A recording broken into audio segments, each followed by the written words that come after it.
In 2017, I was 22 years old and my life was on the verge of a major transition.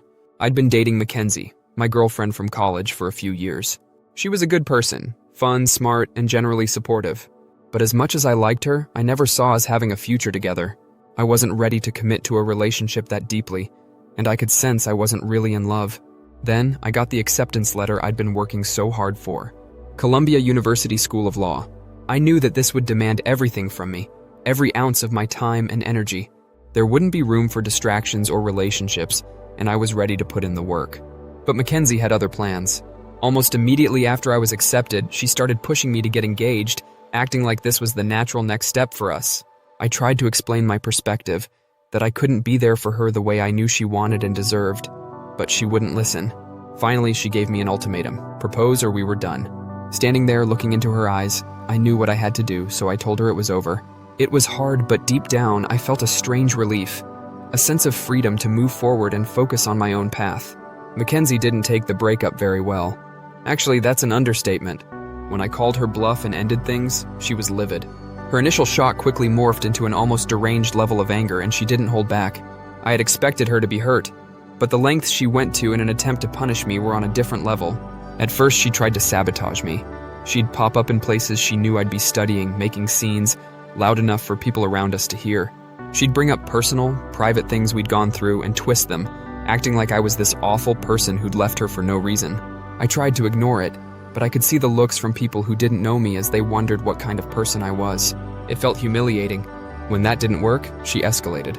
She started spreading rumors, talking to mutual friends, and twisting the story of our breakup. She painted herself as the heartbroken one and made up half-truths to make me seem like some heartless villain who'd tossed her aside. It was exhausting, but I kept reminding myself why I ended it: to protect my future, my dreams, and ultimately my peace. Then came the jealousy tactics. She would post pictures on social media with random guys she hardly knew, trying to make it seem like she was moving on, happy and thriving. Sometimes she would be out with mutual friends and run into me, parading around with a new guy like she was fine and over it. She'd laugh extra loud or give these dramatic, flirty glances in my direction, but every time I saw right through it. Her desperation was clear, and I wasn't fazed. I had bigger things to focus on, like the challenges that lay ahead at Columbia, and I wasn't going to let anything or anyone hold me back. Eventually, Mackenzie reached out, but this time it was different. Her tone was subdued, almost resigned. She apologized for everything she'd done, saying she was just hurt and couldn't handle how things had ended. She said she hadn't meant to make things so difficult, and that she was ready to move on. I could tell she'd reached some level of acceptance, and honestly, I was relieved. After all the chaos and drama, she was finally letting go. After that, she stopped contacting me altogether. No more sudden appearances, no more public scenes, and no more thinly veiled attempts to make me jealous. For the first time in a long time, I felt a huge weight lift from my shoulders. With Mackenzie's chapter behind me, I focused on my next steps, packing my things, saying goodbye to familiar faces, and making my way to New York City. Starting law school at Columbia felt surreal. This was what I had dreamed of for years. The reward for the countless hours of studying and sacrificing a social life in college. New York was a whole new world, and the pace, the energy, and the opportunities ahead were exhilarating. I was finally free to focus entirely on my future without any distractions or drama pulling me back. In the chaos of orientation, classes, and adjusting to a new city, I didn't hear a peep from Mackenzie. It was as if she had disappeared from my life entirely. I thought the ordeal was finally over. I was moving forward with a clean slate, ready to dive into the rigorous world of law school and embrace all the challenges that came with it. Little did I know, though, that the echoes of that relationship would eventually find a way to resurface. Despite how demanding the coursework was at Columbia, by my second year, I'd somehow found a balance. I was thriving in my studies and, surprisingly, even had room for a social life. That's when I met Emily. She was another law student, smart, confident, and as ambitious as they come. We clicked almost instantly.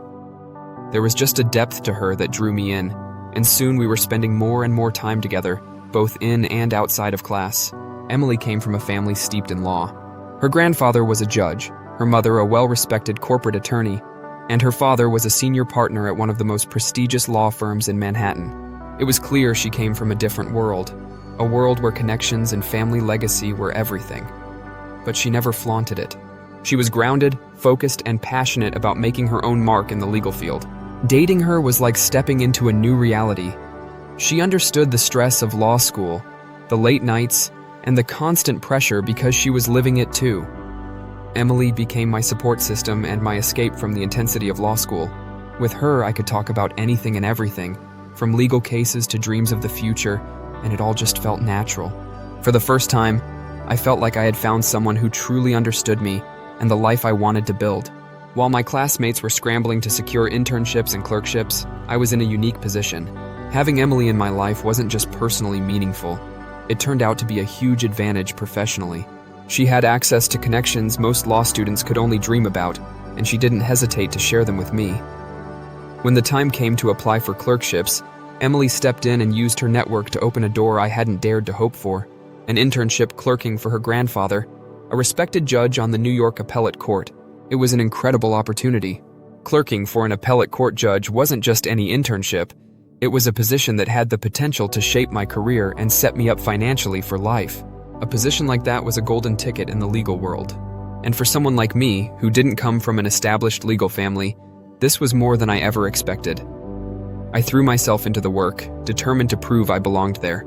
With that internship on my resume, I knew I'd have a leg up on the competition, setting myself up for a future that once felt out of reach. By the start of my 3L year, things were looking promising, maybe even perfect on paper. Thanks to Emily, I'd already secured a job at the same firm where her father was a senior partner. It was a highly competitive firm with a reputation that opened doors worldwide, and securing a position that's significant before graduating was almost unheard of. As long as I kept my grades up and avoided any major slip-ups, it would be smooth sailing from here until graduation. My future was practically set. But despite how things looked, there were cracks beneath the surface that started to develop, particularly in my relationship with Emily. While I cared about her, I couldn't ignore the fact that I knew she was more invested in our relationship than I was. I could tell she saw a long-term future together, but for me, it wasn't so simple. Somewhere deep down, I knew I didn't feel the same level of commitment or intensity that she did. And yet, I wasn't in any position to walk away. The truth was, I needed her. She had been pivotal in helping me get to where I was, and without her, the life I had worked so hard to build might look a lot different. So I made a decision. I'd have to make it work for both our sakes. I'd keep up appearances, focus on the positives, and do my best to keep the relationship stable. I convinced myself that maybe over time my feelings would catch up, that I'd learn to match her devotion. After all, we both wanted a future in the legal world. Our paths seemed aligned, and together, we could become a force to be reckoned with. With that decision made, I dove into my final year, determined to keep everything on track. My focus was on graduation, starting my career, and building the kind of life I had always envisioned. And if that meant keeping things steady with Emily, I'd find a way to make it work. For now, my career and future had to come first, even if it meant staying in a relationship that wasn't exactly what I'd dreamed of. One night, during my final year, I went out with some friends to let off steam. After weeks of deadlines and endless study sessions, I needed a break. A few martinis quickly turned into several, and I was on my way to being fully intoxicated when I saw her, the most stunning girl in the bar. She was radiant with perfect sculpted features and an aura that drew every set of eyes her way. I was mesmerized. She had this unplaceable familiarity, but I couldn't quite put my finger on it. To my utter shock, she walked right up to me, smiled, and said, "Hello." Then she said my name, and suddenly, it clicked. It was Mackenzie. Somehow, she had transformed so completely in the 2.5 years since I'd last seen her. She'd had a few noticeable cosmetic enhancements. Her lips were fuller, her jawline more defined, and there was a poise about her I hadn't seen before. She looked nothing like the girl I had known in college. I was stunned, but she was exactly the kind of girl I could not resist. Mackenzie explained she was visiting New York for a few days on business. She was working as a consultant now, helping startups secure investment, and the city had become her frequent playground. There was something magnetic about her confidence. She seemed almost like a different person. As we continued talking, and after a few more rounds of martinis, the past felt irrelevant. The unresolved tensions and complicated history between us faded as the alcohol blurred the edges of my judgment. By the time the bar was closing, she had me hooked. She suggested we head back to her hotel, and in my drunken state, I didn't think twice. Before I knew it, we were at her room tearing each other's clothes off, and we ended up in bed together.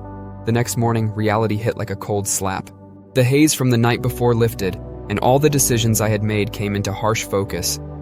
I told her it was a one-time thing, and that we could not let it happen again. She just shrugged, flashing me a knowing, almost amused look. She didn't seem to care, and honestly, it was a relief. I left quickly, fabricating a flat tire story to explain my absence to Emily the next morning. I promised myself that she would never know the truth about that night, as I desperately needed to keep the secret buried. About a month before graduation, I was sleeping soundly when my phone began buzzing incessantly. Half awake, I ignored it, rolling over and assuming it could wait. When I finally got up, I picked up my phone to find dozens of missed calls and texts, all from two people: Emily's father, my soon-to-be boss, and her grandfather, the judge. The messages were nothing short of blistering. There were demands to call back immediately, accusations that I couldn't make sense of, and an anger so raw that I could feel it through the screen. As I scrolled, confusion filled my mind. I tried piecing it together, wondering what could have triggered such a furious barrage from them. Then, before I could even gather my thoughts, there was a loud banging knock at my door. It was Emily. She stormed in, practically shaking with fury, her eyes blazing. She didn't waste time with pleasantries. Instead, she threw a handful of printouts onto my coffee table. They were still frames from a video that showed me hooking up with Mackenzie. My heart plummeted. The details of that night rushed back, the martinis, the poor judgment, and the flat tire story I had used as a cover. But none of that mattered now, because everything was out in the open. Emily's voice was thick with betrayal and fury as she laid into me. She demanded to know how I could do this to her, after all she had done to support me, after the connections she'd shared and the doors she'd opened for my future. Her voice broke as she recounted every sacrifice she had made, every plan she had envisioned for us, only to be blindsided by a video sent from an unknown number, exposing my betrayal in the ugliest, most undeniable way. In that moment, I realized my entire future was unraveling. I knew what this meant. My job at her father's firm? Gone. The clerkship with her grandfather? Gone. I had banked so heavily on those opportunities that I had let my grades slip, confident that as long as I didn't mess things up with Emily, my career would be set. But here I was, watching my carefully constructed future collapse into oblivion, all because of one stupid, reckless decision. As she turned and left, her anger still palpable, I sat alone, numb, realizing just how much I'd just lost. The career I'd been building for years, the security I'd depended on, the trust of people who'd invested in me. All of it was gone in an instant. Desperate for answers, I reached out to Mackenzie through Instagram, not exactly expecting a reply, but needing to confront the person who had taken everything from me. To my surprise, she replied almost immediately, casually sending me her phone number as if we were old friends.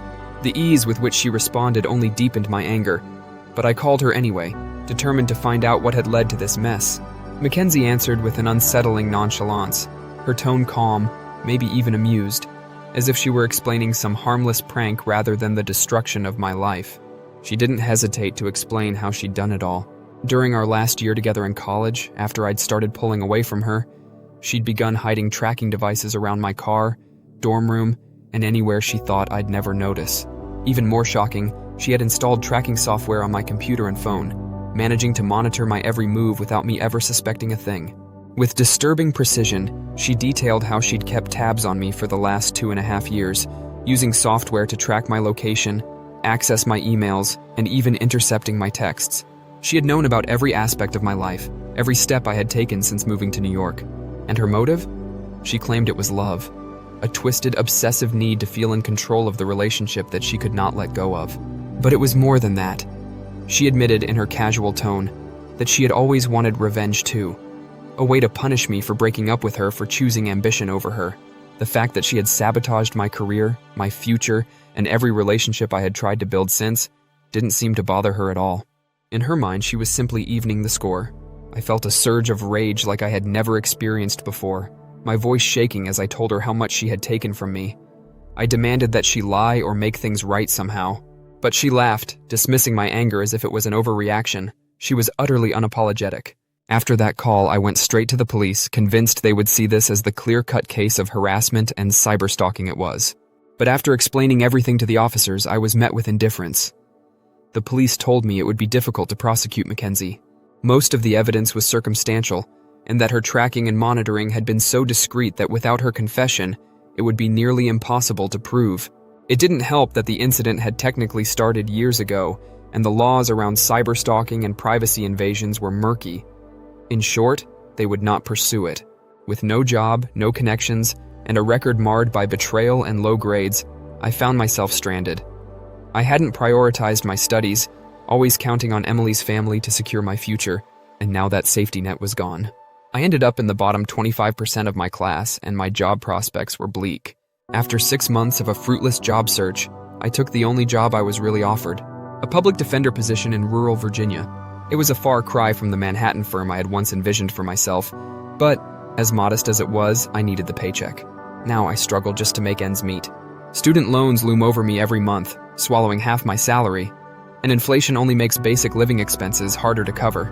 I am no longer in New York, no longer in the life I worked so hard for. Now I am just a public defender in middle-of-nowhere Virginia, drowning in caseloads and a sea full of student loan debt, barely earning enough to keep my head above water. I still cannot believe I fucked this up so incredibly bad.